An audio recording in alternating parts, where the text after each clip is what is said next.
A group of cultists, who have had their vocal cords surgically removed, live in the forest, surrounded by burnt carnivorous creatures who are attracted to the smell of blood. The girl and her black lover attempt to escape from the camp, but in the process they are caught and separated. The girl is tied to a chair and sacrificed to the burned ones, but she manages to escape. Now she will do anything to find and bring back her beloved, even if she has to kill everyone who gets in her way.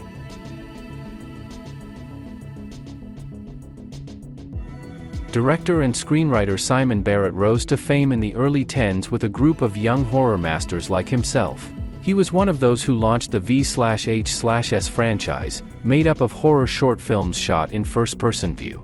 He also wrote the scripts for the thrillers You're Next and The Guest, and on top of that he wrote the screenplay for Blair Witch Reboot, which was a flop, but in its own way not bad at all. Now he and his colleague Adam Wingard went to the promotion.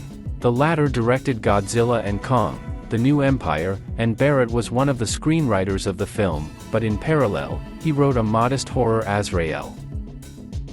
The main trick of the movie is that it has no dialogues as such, and several lines that are heard in one scene are spoken in a fictitious Esperanto language, so that these words will remain incomprehensible for the audience, as well as for the main character of the movie.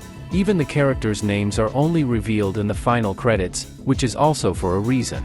After all, only here it becomes clear which of the heroes is Azrael, by the way, the angel of death in many religions. It's a curious and ambitious move, but in this case it works only partially.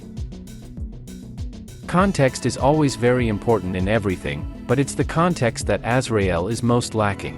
We learn about the world, in which the action takes place, from a couple of opening credits, and although Barrett and director E.L. Katz, who directed the film, do a good job of explaining the plot, the story doesn't go any further than that.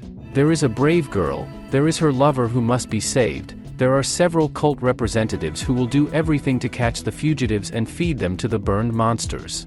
Relationships between the characters do not develop, circumstances doesn't change, and in general the plot wanders in three pines, literally and figuratively, which is acceptable for a half-hour short from the same V/H/S feature, but criminally little for a full-length movie. Samara Weaving, who diligently played the main role here, has already fallen into a similar story in the black comedy horror Ready or Not, where her heroine was hunted by a family of cultists. That film also raised questions, but there are much more of them to Azrael. Even the logic of the monsters is not clear, and when you do not understand the rules by which the world on the screen lives and works, you simply do not believe in it.